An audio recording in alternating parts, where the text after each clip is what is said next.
Ben's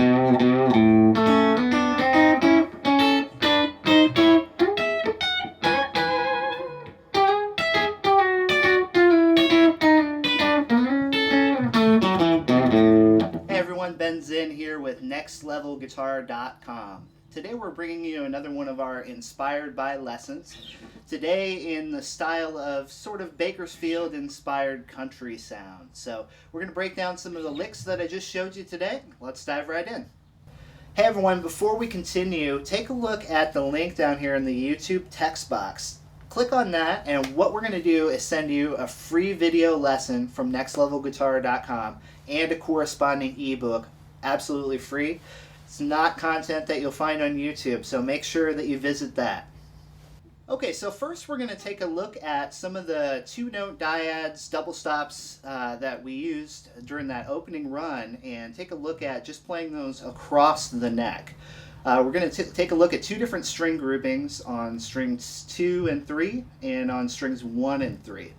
Let's start with strings 2 and 3, and we're going to be playing in the key of A. So what we're going to do first is kind of look at how these double stops outline the chords in the key of A. I'm going to start right here with my index finger. First we're going to start with a diad that implies A major.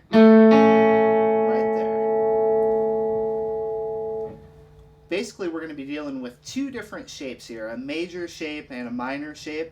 We don't even really have to worry about the theory behind that right now. Just know that we're going to be dealing with two different forms as we go across the strings. So first we have a major shape, A major. Here we have B minor. That's our minor shape. So those two forms will take us all the way up this string set, major and minor. B minor, C sharp minor, D major, E major, F sharp minor, G sharp diminished, or you can just think about this as minor, and A again. So that gives us one full octave. Let's take a look at that one more time.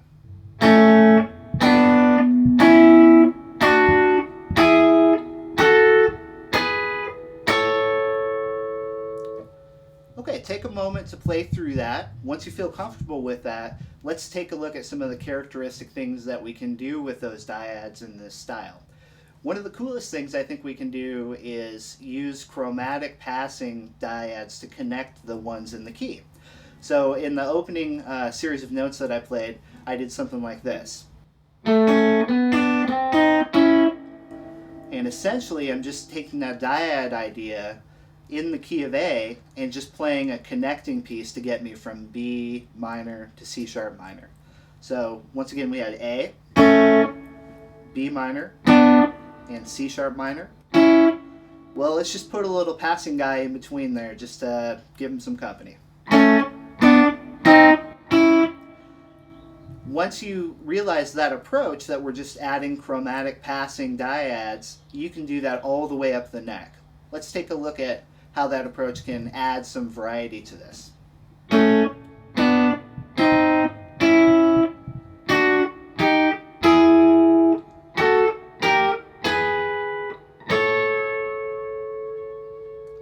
So all we did there was just expand on that opening diatonic set of diads across the strings, which is just a fancy way of saying my little two-note runs all the way up the neck.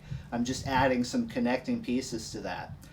Once you get comfortable with that idea, then we can start to play a little bit more country with it and add some hybrid picking to that. Okay, so now let's take those diads and take a look at the right hand approach, or the picking hand approach. We're going to use a technique that's pretty common in a lot of different styles of country playing, hybrid picking, where we use our pick and our fingers to play the strings. I can play these together with my pick and middle finger. Kind of gives it a little bit more of a snap, a little bit more of that country characteristic. Or I can play them separately, sort of like alternate picking, but just using my middle finger instead of an upstroke.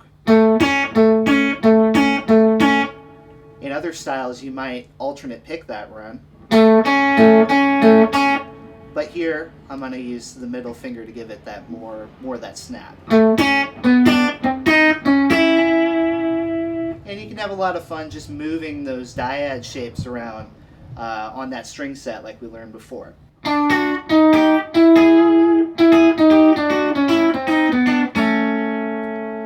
Okay, so now let's take the same concept and apply it to some diatonic groupings on strings 1 and 3. Once again, our double stop idea, our little 2-note connecting sort of partial chords up and down the neck. So here I'm going to start, kind of the root of this idea is going to be on the first string now. So this is going to be A here, and I'm adding the harmony note, the C sharp here, on string 3. So that's going to sort of outline an A major chord the same way that did before. It's just a different inversion in a different area of our guitar. So now we're going to take that same concept, a major grouping and a minor grouping, and work it from left to right up our neck. A major, B minor. Once again, there's that minor shape. Looks a little different now, but the concept's the same. C sharp minor, D major, E major, F sharp minor, G sharp minor or diminished, and A. Same concept, different positions. Here's the whole octave.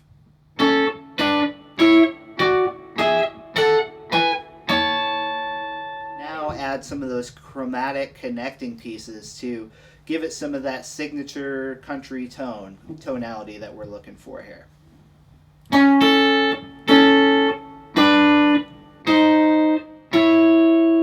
So there I'm treating this, my double 8th fret here, as a connecting point between the B minor dyad, or that outlined B minor shape, and the C sharp minor. Just in the key, and with the connecting piece. And once again, we can continue that approach all the way up the octave.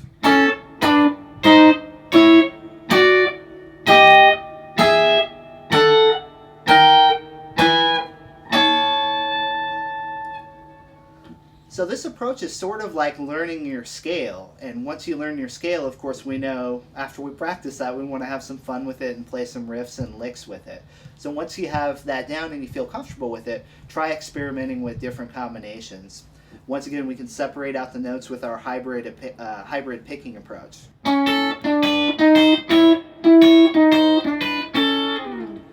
And so on and so forth. I can start in different places there.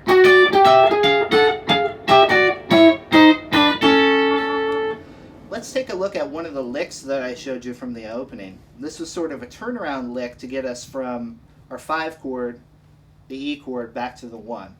Using the same dyads that I just outlined, we're going to be starting with the one that infers the E right here. This is what I'm going to be outlining.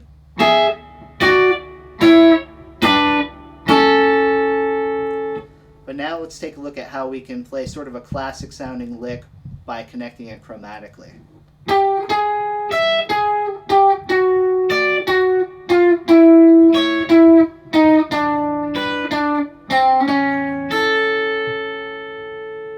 Okay, so after we've played some runs with our dyad idea up and down the different string groupings, sometimes it's good to close out a lead run with sort of a low string idea in this style. And I'm just going to show you a nice, simple, open, low open string run that we can do to kind of give us a good sense of closure on this sort of lick. The key thing with this is going to be picking close to the bridge to really maximize our twang factor. Here's the lick.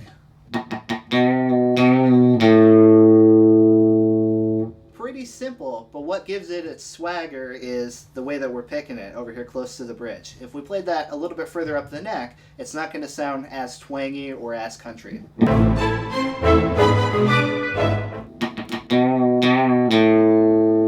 So what I'm doing is is I'm sort of setting up my middle finger above the 2nd fret on the 5th string to create this percussive sound.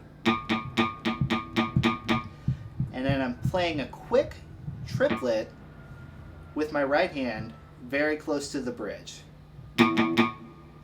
Just practice playing a quick succession of notes, a grouping of 3 there, alternate picked. That sets us up to bend the string with the left hand.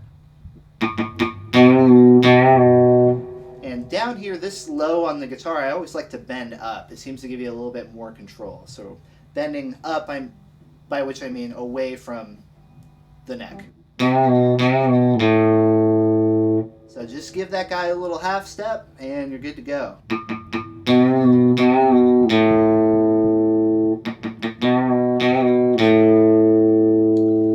So I'll show you what I mean the last lick that we learned going into this to give it a nice kind of closing sound to it.